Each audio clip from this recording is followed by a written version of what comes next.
That Sunday morning, I was drinking lukewarm coffee at my desk while attempting to block off the hum of loneliness that had been all too familiar. The world was getting ready for the holidays outside my window. The cool December air was filled with the aroma of pine and cinnamon, and strings of lights twinkled on balconies.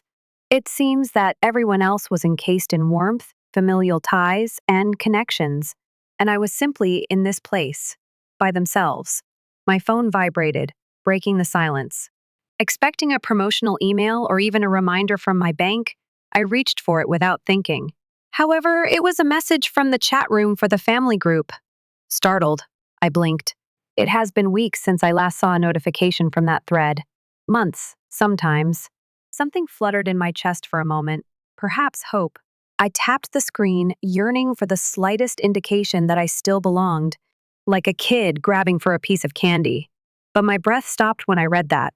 What a parasite she is. It has always been. It wasn't a meme. It wasn't a joke. There was a message, intended for the other people. Not delivered to me directly, but intended to be murmured behind my back. I gazed at the display. My hands became icy. As though I could somehow erase what I had just seen, my thumb lingered over the message. My ears began to pound as my heartbeat became more intense. I briefly believed that I might have misinterpreted it. Perhaps that was an error. Perhaps it had nothing to do with me. Then I noticed it, though, my name. Immediately above it in the message. Does she still make a living from her temporary job? That one came from Chloe, my sister. What about the message from the parasite? From my mom, Margaret. 3 minutes ago, her name was timestamped and sat above the venom. I remained motionless, didn't weep. I simply sat there, attempting to swallow the pain that was growing in my throat while holding my phone. They were discussing me, within the family group chat, the one I was in. Some part of me still hoped, so even though I never spoke in it, I never left. I now regret not having. Every phrase seemed like a smack as I gazed at the texts. I waited, hoping someone would say something. Perhaps someone would say sorry. Who knows? Maybe someone would notice me. Nothing. Rather, Chloe wrote a minute later, you sent that to the incorrect chat, Mom. Then there was quiet. This is not a follow-up. I'm not sorry. No, that wasn't inappropriate. That's all. As if I were a minor annoyance, a system fault that they hadn't yet troubleshot. It hurt my eyes. I blinked frantically, fighting back the tears. I had no intention of crying. Not now. Instead, as though to further torment myself, I went back through the chat. When was the last time they tagged me? Months in the past. They responded with a simple okay when I informed them that I had secured a part-time job following my layoff during the pandemic. No congrats. I did not receive a phone call. Just, all right. Not even an invitation to Thanksgiving had been sent to me. They claimed that everyone is busy and that this year's events were low-key. However, I did see the pictures. Chloe posted them. The entire family gathered around the table, grinning. Uncle Mark even took a plane from Chicago. Except from me. They referred to it as a parasite, as if it were on fire. I put my phone down. My hands were shaking. Now chilly, I encircled the mug once more as though it might ground me. Why? Why did they perceive me in that manner? I put a lot of effort into my work. Perhaps, unlike Chloe, I didn't have a spectacular career or a large home. Perhaps I didn't have a golden retriever, 3 ideal children, and a spouse. I wasn't lazy, though. I wasn't worthless. Furthermore, I most definitely wasn't a parasite. I had tried to be sufficient for them all my life, repressing my feelings of hurt. When I felt invisible, I smiled. I laughed at the insults and the passive-aggressive remarks. It was just the way they were, I told myself. That they might see me someday. Perhaps one day I'll be welcomed for who I am, not as Chloe's strange sister or as someone they feel sorry for. However, this? Something was broken by this. I got to my feet and walked around the apartment. At my sides, my fingers clenched into fists. The words kept repeating in my head, what a parasite she is. They might not have anticipated me seeing it. Perhaps they didn't give a damn. In any case, I had witnessed it. I was unable to unsee it now. With a new sensation blossoming in my chest, I sat down again. It wasn't melancholy. Not just melancholy, however. Something colder. Something more pointed.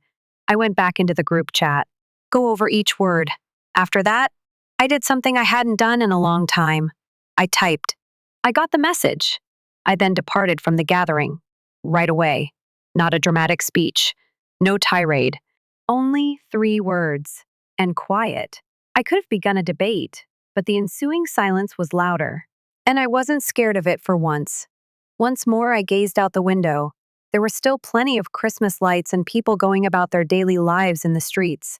My world had slightly collapsed, but oddly, I wasn't collapsing. Because something felt different this time. I refused to continue to shrink in order to accommodate their comfort. I was referred to as a parasite. They didn't know who they were referring to. They were going to learn, though. And that's when I realized I needed to take action. I didn't get any sleep that evening. With my eyes wide open and my mind racing, I lay awake in the silent darkness, listening to the hum of my old ceiling fan. I couldn't stop the words from that conversation from flashing in front of me like a neon beacon. Parasite. That's what my mom said, Margaret. Margaret was the woman who, when I was 7 years old, packed my lunch with small notes and braided my hair. Who, it seems, suddenly considered me to be too heavy to love. I'd want to say that I was taken aback. In actuality, though, I wasn't. Not at all. I had previously experienced being treated like the odd man out in my own family. I had undoubtedly endured derogatory remarks in the past. It was just undeniable. It was evidence. I began to recall everything as I lay there, gazing into the darkness. All of the hidden moments I had, hidden under unmerited forgiveness and justifications. My sister Chloe was the best when I was growing up. There was nothing she could do wrong. Her B- in math was considered a Nobel Prize. My straight A's, on the other hand, were precisely what we expected of you. The whole family came with banners and bells to celebrate her achievements. I was on the honor roll when, that's what you're meant to do, isn't it? Margaret said. When I became aware that I was the backup child, I was 11 years old, the one who was supposed to keep silent, who received hand-me-downs and affection as well as clothing. Every time I requested something as basic as time, recognition, or perhaps a ride to my own school play, someone said, "Be understanding, Chloe needs more attention right now." I had the hope that it may change even then, that they would notice me if I simply continued to be good. I made every effort. I did the dishes on my own initiative. My grades remained high. I didn't quarrel or fight. I managed to smile even though I couldn't comprehend certain things, like why Chloe's birthday was celebrated with a grand outdoor party, whereas mine was just a modest dinner at home, or why Chloe was hurried in for testing, soup, and a new blanket when she had a cough. Yet Margaret advised me to stick it out when I became sick and needed help getting to a doctor. Harold, my father, was complicit as well. Nothing he said was cruel.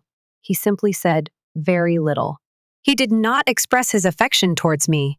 His affection was aloof and guarded, as if I were a visitor to my own family. I recall that Chloe was arrested for shoplifting once when I was 16. It was shortly quiet. After a few phone calls from my folks, there was an unexpected miscommunication. That week, she received a new phone. In the meantime, I was grounded for a month for being careless when I arrived home late from studying at the library. I used to convince myself that they were ignorant.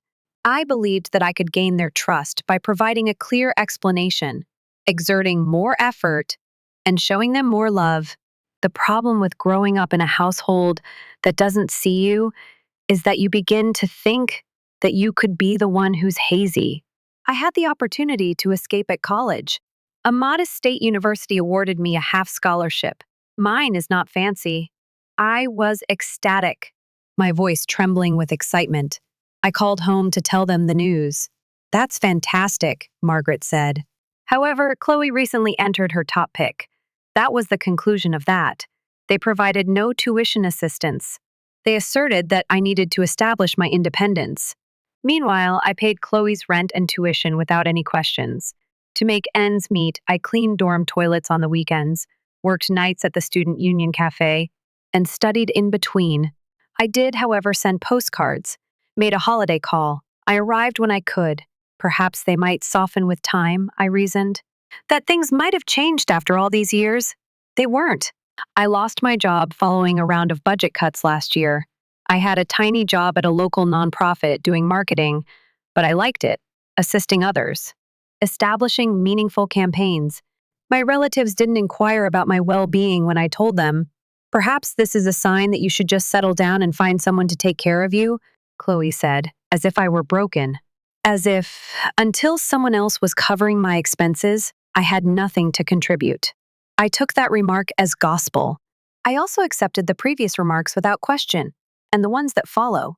I stayed out of the spotlight. Despite not receiving an invitation to birthdays, I still gave gifts. Even when my texts went unopened, I responded, because I had always done it. Up until that message. Until they made a mistake and revealed their true feelings, without any filters, artificial Christmas smiles, or backhanded praise. The unadulterated truth. Parasite? That word didn't appear out of thin air. For years, it had festered in their brains. All the indicators that I had disregarded were suddenly visible to me. At dinner, Chloe made a joke about me being essentially an unpaid intern living with me. Everyone chuckled. Even Dad. Back then, I also laughed. I now understood, though, that it wasn't a joke. It wasn't. I used to believe that they simply didn't get me. Perhaps our differences were too great. However, that was too considerate. The truth was more difficult. They were unwilling to comprehend me. They were seeking somebody they could define, command. When it suited them, dismiss. And I gave them permission. Something broke inside of me that night as I lay there looking into the darkness. It felt akin to a door, rather than the sharp and delicate nature of glass. It had been years since I had touched it. The weight of all the times I had kept my mouth shut and allowed myself to be sidelined in the interest of maintaining harmony made it creak. Peace, however, never materialized. Not for me. So I stood up. I prepared tea. On my laptop, I also launched a new document. I have to stop allowing them to write my tale. It was time for me to take up the pen. Because after this, if I said nothing, never would I forgive me. Furthermore, I would no longer allow them to enjoy seeing me deteriorate. Not now. My silence was long enough. I didn't respond to the communication. I departed from the group conversation. There was no drama involved. No justification. I simply left in silence, as I always did with them, without anyone noticing. But something was changing in my heart. Not anger. Don't give up. There is a need for something more focused, something colder, a determination that resulted from clarity rather than hatred. At last, they had expressed what I had always assumed they thought. I was not among them. I was a burden they bore, not a sister or daughter, but merely a bother they put up with out of duty. With artificial brightness and forced smiles, they attempted to erase a blemish from their family photo. And now? I no longer had to guess. I let the silence fall for the first time in my life. I didn't send any texts. On Sunday, I didn't call as I usually did. When Chloe wrote that she needed a babysitter, I didn't offer to help. Margaret sent a passive-aggressive email saying, "I hope everything is okay," but I didn't reply. I simply vanished. And none of them showed up. A week went by. Next, 2. Then a month. Nobody made a call. Nobody questioned me about why I ended the chat. There was no check-in. They wouldn't have known I was dead until they required someone to bring back a casserole dish or feed the dog. Any insult was overshadowed by that silence. This time, though, I didn't sit in it. I passed through it. I began by compiling all of the things I had ever done for them. I retrieved transfer records, historical emails, and receipts. When Chloe neglected to budget during her time in college, I assisted her in paying her rent 3 times. Why employ someone when you can do it yourself? That's why I helped Dad update the company website for free. I had taken Margaret to the doctor, watched Chloe's children, and endured countless awkward family meals where I was treated like the best person alive. I put everything in writing. This was not out of a desire for retribution, at least not yet. However, I had to face reality. Black and white was what I needed, because properly seeing your own suffering is a necessary aspect of recovery. I then dug deeper. They wove a web around me, and I began to untangle myself. I stopped giving birthday presents. Chloe invited me to her son's urgent school fundraising, but I declined. Usually, I would drop everything, write a check, and act appreciative of the request. However, this time, I didn't answer at all. At first, it felt weird. It felt as though I was breaking a sacred law, as if I was being self-centered. Then it dawned on me that I was making a lifelong decision for myself. They also took note. Not with worry, not carefully, with irritation. On one of my Instagram images, Chloe commented, "Too busy living your greatest life to respond to a text?" I'm sure that was intended to be playful. However, the underlying message was clear. They expected me to be available at all times. Always. I didn't respond. Rather, the next day I shared a picture of me with coffee in a nearby bookshop with the straightforward caption, "I look good in peace." Margaret sent me another email 2 days later, brief, chilly. "At least have the grace to tell your family straight out if you're going to neglect them." I looked at what she was saying for a while. Really, it was funny. I pleaded for their attention all those years, their moment, their coziness. And now they noticed when I offered them nothing. So I answered, only one sentence. "I have stopped being a part of a dynamic that views me as a parasite." I sent it. After that, she was prohibited. The burden that was removed from my chest was physical. I seemed to have forgotten what it was like to breathe because I had been holding their criticisms in my lungs for so long. I lit a candle that evening and sat thinking in the dark. Don't cry. No unsteady hands. Just a searing conviction, silent. I wasn't wanted by them. They didn't want me at all. Not the way I was. They desired the version of me that suited them, took on their shame, and quietly endured their disappointment. This was a version that required neither dignity nor space. It was no longer available. However, I wasn't, and I started to envision my life without them for the first time. Not a life of nothingness, one that's free. I began applying for new employment that wasn't related to my family or based on favors. I updated my resume. I reconnected with mentors and old college pals I had lost touch with, people who recognized my worth before I did. Then something took place. A position that was ideal for me was listed by a small marketing company in the city. Innovative strategist who spearheads the campaign. And above all, self-sufficient. I submitted an application. I received an offer of employment after 2 interviews, higher pay, greater advantages, complete independence. I kept my family in the dark. They had no right to know. Rather, I relocated to a new flat. Only mine. Margaret did not lend any furniture. No, provided you take care of Chloe's children's needs, you are welcome to remain here. Simply be silent. Space. The lease has my name. I stuffed it with objects that gave me a sense of visibility. Books, paintings. I had been coveting an antique record player for years, but I kept telling myself it was too luxurious. It wasn't, because I was entitled to occasional indulgence. I was worthy of feeling desired, even if I was the only one expressing the desire. And as I watched the sun set behind the skyscrapers while enjoying a glass of wine on my small balcony, I sensed a sensation I hadn't experienced in a very long time. Strength, not too loud, not combative, but silent, rooted, sure. And I realized in that silence, they assumed I would wane. However, I was only starting to get up. I didn't announce anything big. I started reconstructing my life from the bottom up, found a better job, and moved out on my own. But no one needed to know. I had no desire to prove anything to them. No more.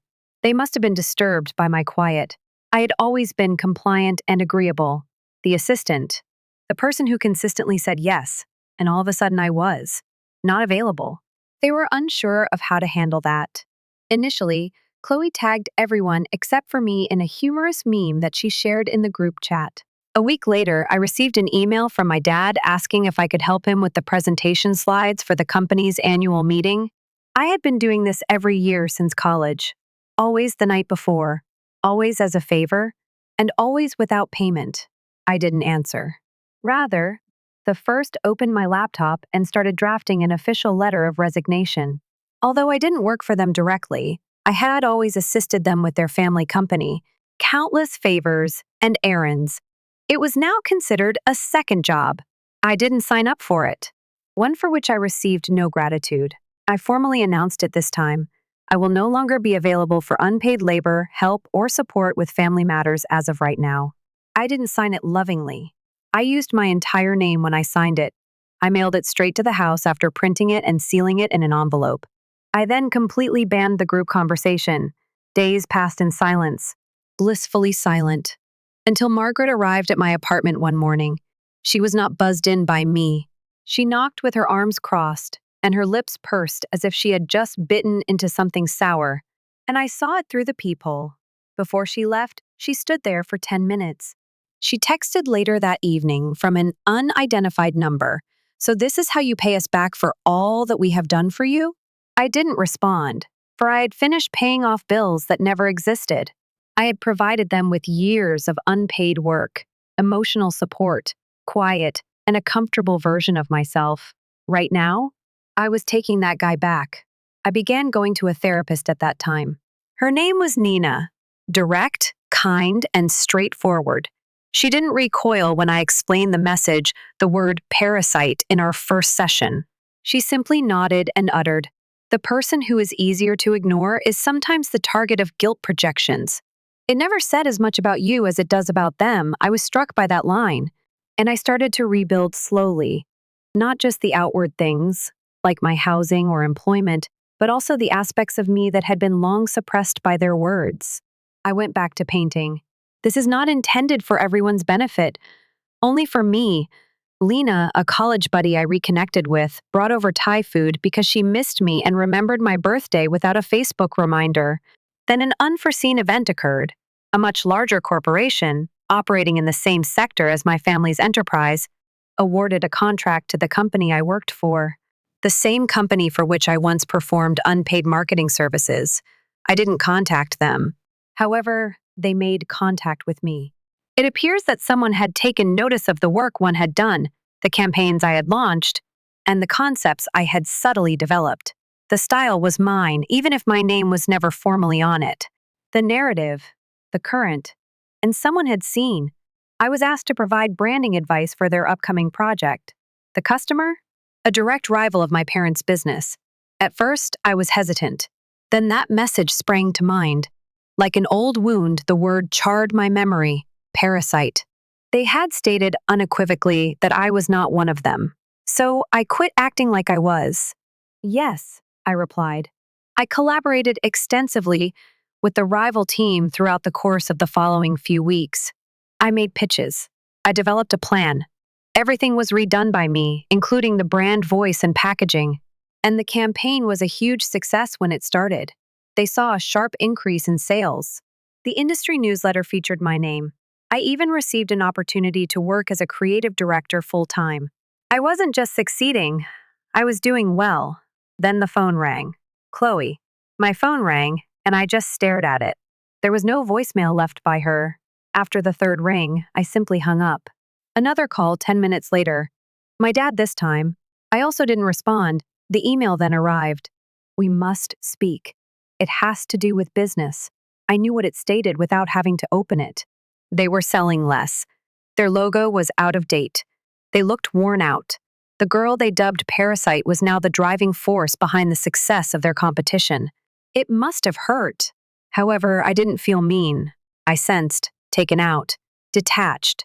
It's similar to observing something burn from a distance and deciding you don't care to extinguish it. As the city lights flickered into the night, I poured a glass of wine, shut off my phone, and took a seat by the window. I had been referred to as a parasite. However, what is the reality? All along, I had been the roots, and after I had departed, they were withering.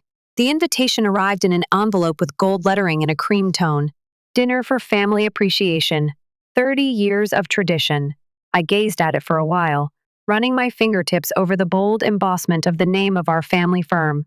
Even the seat number, table 2, was mentioned. Not in table 1. Of course, that was for the core family, the proprietors, the crucial ones. They wanted me there, though? There was a desperate smell about it. I wanted to laugh. Part of me. The familiar anguish returned to another part, still that little voice inside. The pain of longing to fit in, to be acknowledged, to be observed. However, I wasn't pursuing them. I was pursuing myself. The elegant downtown hotel served as the venue for the meal. Chandeliers were sparkling, soothing classical music.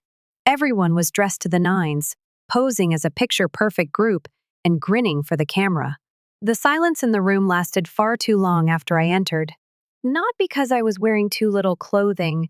I wore a neatly tailored navy suit with understated jewelry. Self-assurance? Not ornamentation. Chloe blinked. Margaret tensed her jaw when Dad murmured something to her. I nodded courteously at them. Not coziness, not pardoning, only recognition. I took a seat at table 2 next to a junior accountant and the assistant director of marketing. This arrangement seemed satisfactory to all involved. I smiled when it was appropriate and engaged in small talk. The remarks then began. First up on stage was Chloe. Her voice was false and syrupy. 30 years of achievement, based on diligence, commitment, and, of course, family. Behind her, a slideshow was playing. She displayed newspaper clippings, product launches, and childhood photos. Each member of the family took their turn, except from me.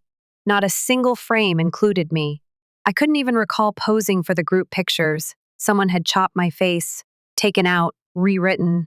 I didn't flinch even though I could feel the burn rising in my chest. I kept it hidden from them. Margaret then took over the microphone. She cleared her throat. However, not everyone has been instrumental in the expansion of this business. Some have discreetly provided support in the background. When she stated it, she gave me a direct look. I stared at her. Didn't flinch. Dessert followed, along with the moment I had been anticipating. Slowly, I got up, excused myself from the table, and moved past astonished family members and business associates to the front. The microphone was not mine. I turned to the room and set one envelope on the platform. Tonight, I just wanted to leave you all with something. It's a news release about Lavinia Brand's new creative director. The name appears on the final page. Chloe scowled. As if he already knew the conclusion and was only wishing it wasn't true, Dad reached for the envelope and flipped through the documents. Then he noticed it. My name, bolded. The director of creativity is Evelyn Clark. I saw it in their expressions: startle, recognition, fury, fear. In a single, lovely moment, Dad got up. What are you doing, in your opinion? Calmly, I grinned. Dad, I'm not doing anything. I completed it already. Chloe was already on her phone, most likely verifying the press website to make sure it was authentic. Yes, it was. Margaret remained still, as if her eyes and brain were not yet in sync. Just loud enough for the front tables to hear, I leaned in a little. Recall the advertising you claimed was off-brand and too young? The one you made fun of me for proposing? I stopped. Your rival thought it was fantastic. I was hired for that reason. There was a buzz in the room. I faced the throng once more, the room full of strangers who had always viewed me as a prop, a shadow, a stand-in for something more. I was dubbed a parasite by you. The front tables echoed with gasps. Dad went pale, and I noticed it. I continued. I was living off of you, you claimed, draining you, preventing you from moving forward. I let the silence linger. In actuality, though, I served as your cornerstone. I created the advertising campaigns that made your brand known. I gave your mess a refined appearance. I kept your turmoil under control. I stepped back. When did you remove me too? I didn't vanish. I developed. Someone began to applaud. Others joined in. Not relatives, unfamiliar people, co-workers, the actual ones. I glanced at them, nodded, and smiled softly. After then, I left the stage. I moved past Chloe, who stood red-faced and shocked. Margaret muttered something abrasive in response. Dad only stared, as if he couldn't believe I had gotten beyond the obstacles and returned stronger. I went back to my table, took a sip of my wine, and got back up, this time permanently. I didn't have to remain. I had expressed what had to be expressed. Furthermore, I had nothing more to prove. One idea burned like a silent fire in my breast as I made my way to the exit, my phone ringing with, Congrats. Whatever they want to name me, let them. I'm accountable for success. 3 weeks had passed since the meal.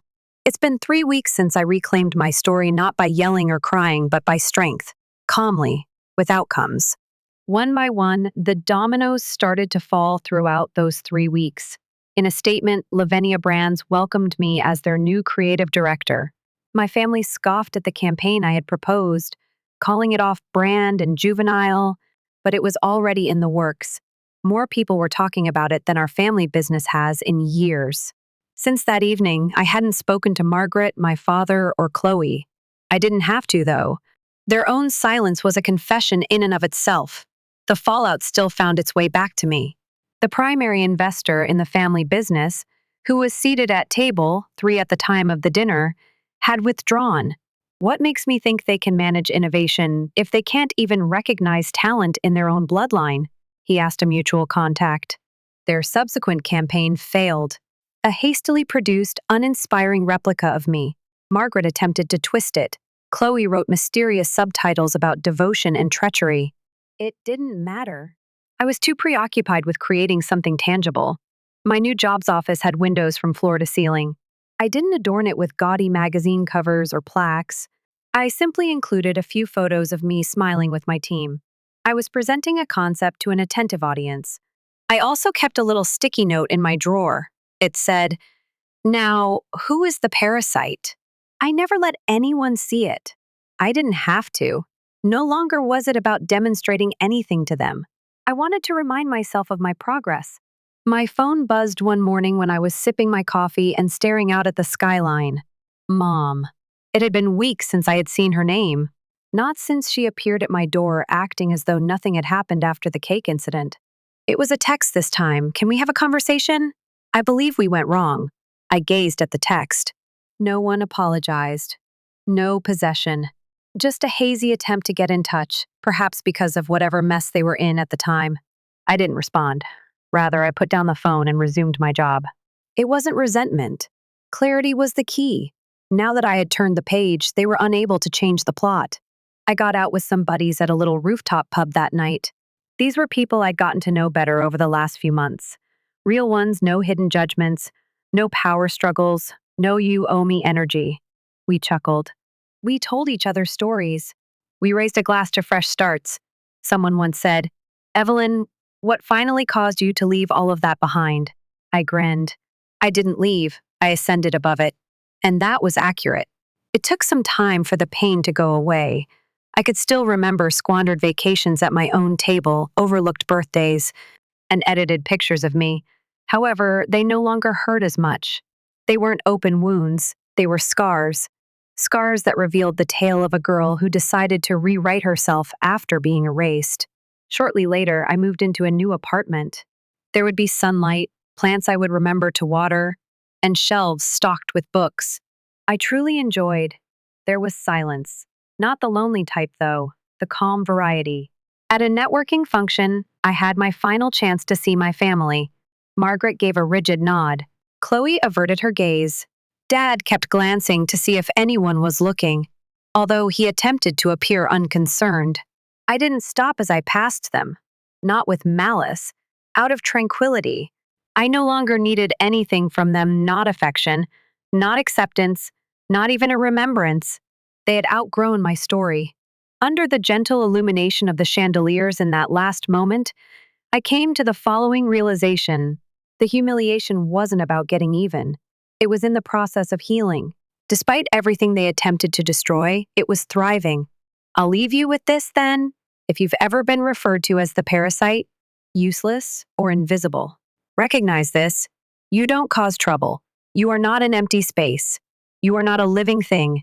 You are a role model. When do you do it? Don't turn around. I told you so, not to mention. Because no insult could ever make your silence more loud. And that quiet? The sound of power is that.